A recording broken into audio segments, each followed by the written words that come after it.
Hi, everybody. Welcome to another Prog Report podcast interview. This is Roy. My guests on this episode are John Mitchell and Harry Whitley, two members of a new lineup for Asia that's on tour now on the Heat of the Moment tour, which is in the U.S. now through the end of July. Got a chance to talk with John and Harry about the tour and how they got involved with the band and a whole lot more. But before I get started, just a reminder to subscribe to our YouTube channel, follow us wherever you get your podcasts, on all our socials, progreport.com, and our Spotify playlist for new progressive rock. And now my chat with John Mitchell and Harry Whitley. Well, how you been, John? Very well, thank you. Nice to see you, Roy. Yeah, good to see you again. Last seen aboard the good ship Rock. That's right. Yeah. And yeah, man. Harry, nice to meet you as well. Pleasure. Heard a lot about you. That's Roy. That guy there. That's John. Yeah. All right. Well, we're here to talk about the Heat of the Moment tour, featuring Asia, Focus, Martin Turner, ex-Wishbone Ash, Curved Air. Quite the show. And of course, emceed by Roger Dean. You guys are kicking off the tour as we're speaking today, which is July 3rd. I don't know. We'll air this somewhere around about that time, but you're just coming off a sound check. How did it sound so far today? It's really good, actually. Yeah. I mean, yeah, it's kind of, we've been here a number of days now, and it's kind of, I'm champing at the, some people say chomping at the bit, it's actually champing at the bit, just for anybody out there that might be thinking of using that expression in the not too distant future. I am champing at the bit to play, Positively champing at the bit to play in an official capacity, in front of a potential audience. Yeah. So how long have you guys been rehearsing, just in general, like a few weeks now, or? We went to Welsh Wales about was it a week ago? No. Yeah, it was a week ago. On the 23rd, we went to Wales. We started then, and then Virgil. We had a couple of days on our own working out vocal harmonies, and then Virgil flew in from Italy, and then we had a couple more days just running through, very leisurely. Yeah, and we kind of and then we hit up Ridgefield. We U.S. immigration, that's always a joy to behold. I don't know if you've ever, obviously you are American, so it's not difficult for you to get into the country, but they don't like us lot. Nonetheless, we had visas, so they couldn't deny us. So yeah, right. And we just the last couple of days just been having a run through, and it's a bit chaotic because it's it's the first time we've kind of routine this, and everybody's got a sound check going on. Yeah. There's a lot of moving parts. So Harry, I want to let people find out more about you, because I know you sort of became aware to all of us through the John Wetton tribute show, and then I've seen a bunch of your YouTube videos since then, which are just outstanding. Oh, thank you. Just amazing stuff. How'd you get started? How'd you get hooked up with John? The whole thing. Well, I started quite early. I had classical piano lessons from about 5. And then just sort of played around in bands and stuff until maybe about 6 months before the John Wetton tribute. And Jeff had seen one of my videos on Twitter and just sent me a message and said, "Look, who are you? What are you? Why are you doing this? Make it stop." So he said, "Well, it's evident who you are. Yeah. It says at the bottom of your title." Yeah, that's what I replied. I said, "Read it." And he invited me to do the John Wetton tribute show. I won't call it a memorial show. It's a tribute show, and and I wasn't entirely sure what we were going to be doing for that. I didn't know whether it was just I was going to sing one song or what it was. Well, nobody knew what they were doing. I thought I was just turning up to sing a song, and then before you know it, I had a guitar thrust in my hands. Exactly. And I was this on. Sent down memory lane. Yeah, literally. And so we did the tribute, and it was great. It was great fun, and I had no inkling really of anything that was happening in the future. I just sort of knew that it went down well and everybody enjoyed it. And then Jeff sort of masterminded this whole tour with this sort of package of bands and asked me to do it, and I said, "Oh, I mean, if I've got to do it, I suppose I'll." Yeah. So I just said, "Yeah." And it happened in the interim. No. But so the Asia covers, what prompted you to do those? I mean, in the beginning, just to have fun. I mean, was that simply it? Yeah, I'd always loved Asia. I'd always, as a piano player first and foremost, I always loved Jeff's playing, and I loved everything that I'd done from the Buggles stuff, and Drama is probably my favorite Yes album. and and it just coincided that Jeff was on a lot of these things that I always liked. So the Asia covers sort of came about quite naturally, really. I was looking for something to do during COVID and sort of post videos to sort of be like, I'm still here, sort of thing. And right. On the list of songs, Asia was at the top because alphabetical. And I just thought, all right, then I'll do an Asia cover. So it is literally sort of everything. It's all so many moving parts that without one of them, it just sort of wouldn't have happened. But I've always loved the material. So congrats, buddy. That's really cool. Very cool the way it all turned out. That's neat. John, your turn. How'd you get hooked up with this tour? Well, as I say, as you know, or maybe you don't know, I played guitar with John Wett from about 2000 onwards. Sure. When he kind of, that was a very short period of time when I wasn't playing guitar with him. That was on the third Icon record. But, pretty much straight from 2000 and 1999, I can't remember.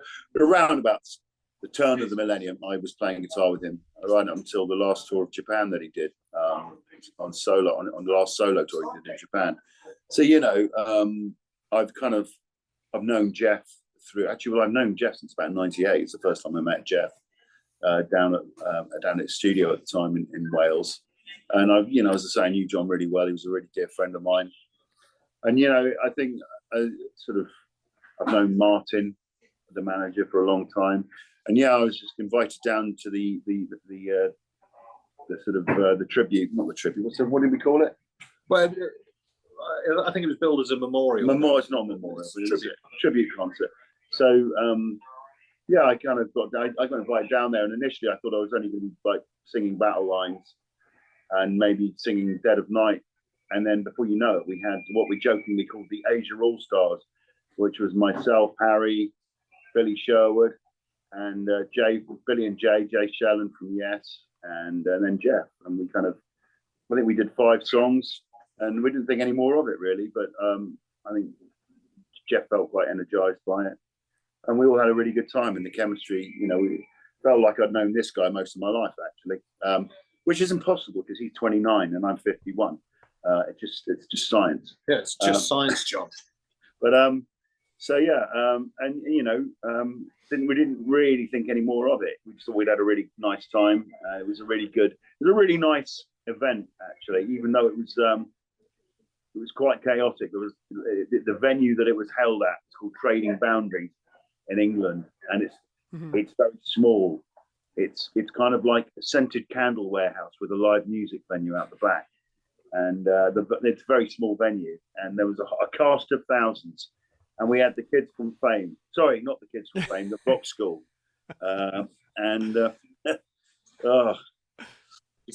shovel for Mitchell, and we just a year went by, and then it became a thing. And Jeff really enjoyed it, and wanted to take it further. And then this whole thing has just been a bit of a roller coaster, really. And I'm really honoured to be as I say, I've been on the sort of peripheral of these guys, having played with John and Jeff in Icon.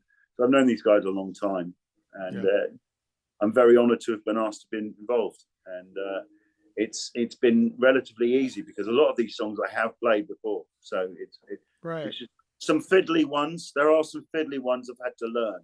So don't think for a minute I haven't picked up the guitar and practiced, because I have. And you also have Virgil Donati, an incredible drummer, playing with you guys. Talk about working with him. Have you played with him before, or this the first time? No. He turned up in a taxi in Wales, and there he was. And then in the flesh. And yes, he's we kind of it's great fun. He's a very focused individual. For example, we were in the lift the other day. He's very focused. He likes to keep fit and eating well and all that. And I'm obviously the absolute opposite of me. I'm a sloth. And we got on the lift with him the other day. He says, no, we're taking the stairs. So I've lovingly started calling it Virgil Boot Camp. Going to go for a 6-mile run tomorrow with 25 kilos in our bags. And we're actually going to run to Niagara Falls from here. But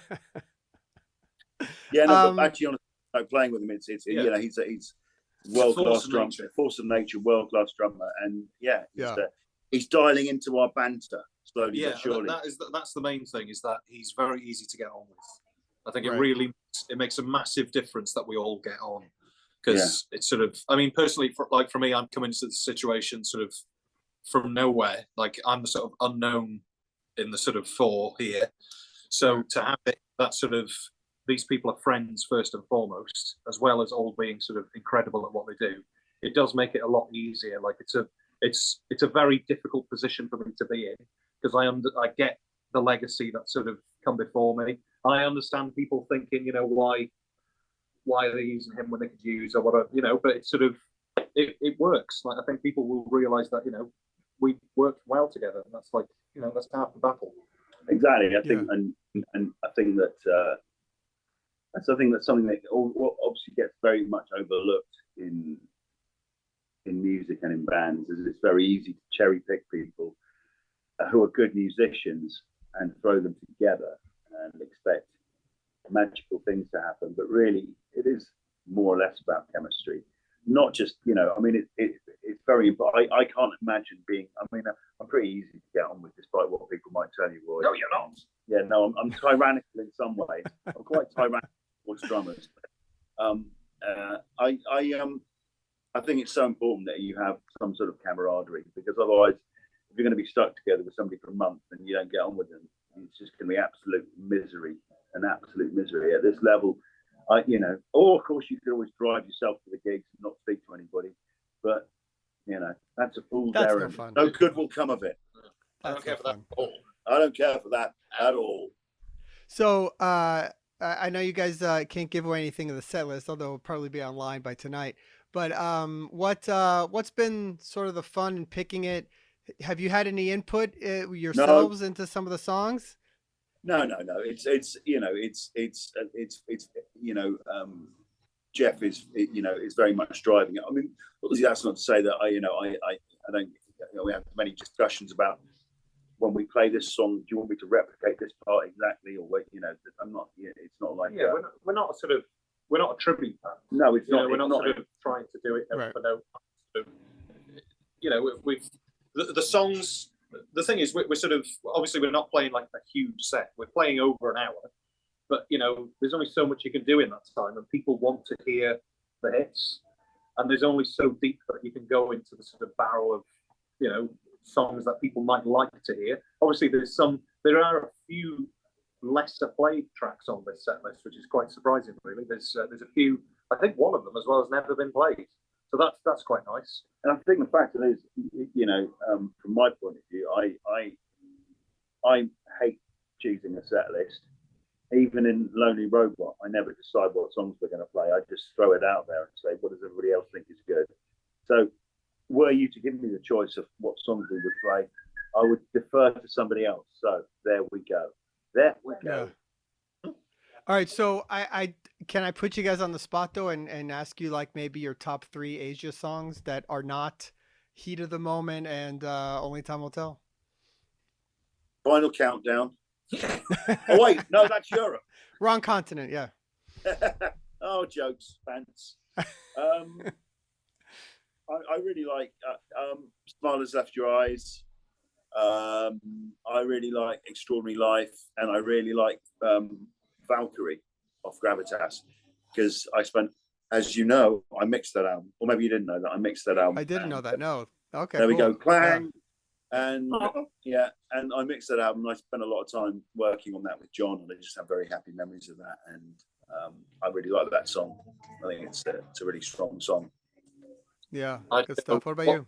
Go for. I'd say Eye to Eye. Yeah. Eye to Eye. Never Again. And Bury Me in Willow. I don't know that one. It's off Triple X. Okay. Yeah. Three of those. So you went kind of really like obscure. Yeah, different. Yeah. Like, yeah, well, it's like if we said to you, it's like if I said to you, my favorite band is the Rolling Stones, and you said to me, what's your favorite Rolling Stones song? And I said, oh, Satisfaction. You'd think you're not really a fan, would you? So we're being obscure and arty to throw you off kilter. You got to be artsy. That's right. Do you know what that is another thing as well about that, is that sort of being a fan. You know, I'm not this sort of super fan that's just sort of put my foot in the door and said, well, use me, Jeff. it's sort of, I am a fan of the music first and foremost. So Right. like, I feel that playing the songs, like I get it. Like I understand. Your hair. Sorry, I will wash it before we Just chop it. chop it. But no, yeah, I get what people. I sort of understand it. I get it. And that's Yeah. not pretty sort of like, I get it. Nobody else would.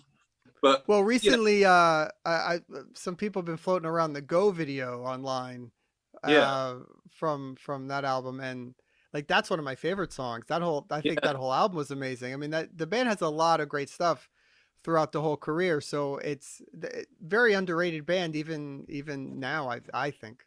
Yeah, that song is, that obviously that was when the first time they did an album without Steve Howe. So, from a guitar stylistic point of view, that's a very different thing. They've had a very wild and varied career, and a lot of really great songs, and not just that, much as obviously there was a different iteration of Asia in the '90s, but even then. A lot of the songs of those albums as well, not to be non-inclusive. The Aqua album is one I have. It's actually a really good record too. I sort of met Jeff when he was doing the Aura album. Was the first time I met Jeff. I went down to Loco in Wales, and some really good songs on that record as well. And it's extremely well produced, thanks to my mate Simon Hanhart. Thank drop ball. So you guys got let's see who else on the bill. You got Focus, Martin Turner doing Wishbone Ash stuff, and Curved Air.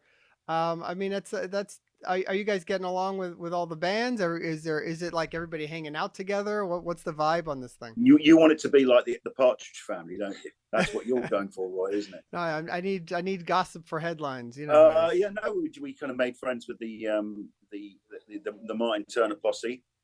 We ended up in a pharmacy the other day, and we all ended up debating whether we should buy Vicks Vapor Up. Why did we do that? Well, I wanted some, and you wanted some, and then I better buy some as well. No, that was who was the other guy? What's the other? Anyway, but no, they are. We do absolutely. We're all in. It does feel very much like school. We're all in this together. Wow, some High School Musical. That's way to go. They do very much feel like a school expedition. Yeah. Except obviously I'm a bit old for school now. Yeah. That's great. Awesome, man. He had a John. jam with Tice Van Leer, a boogie woogie jam. Yeah, it's on proof as well. It's possibly the most out of tune piano I've ever heard. It's gone beyond pub piano. It's gone round to the realms of unlistenable quarter tone out of tune. Oh yeah, it's like Jacob Collier piano. Yeah, no, it's really microtonal, horrible. Okay. So the tour is kicking off. Let's see, we're in Connecticut, and then you guys are running through the East Coast all through the month, finishing on July 31st. And you're heading my way down in Florida, so I'll be seeing you at that show as well, which will be really cool. Good luck, guys. I think that the tour is gonna be awesome, and I think it's great to celebrate this music. It's great stuff, and you guys are certainly the guys to be able to pull it off. Thank you very much. Yeah, man. All right, guys. I'll see you soon. Thanks. Okay, right. Cheers. Bye-bye. Bye. Hey, thanks for checking out the podcast. Don't forget to subscribe to our YouTube channel, wherever you get your podcasts. Follow us on all our socials and progreport.com, and we'll see you all again real soon. Thanks.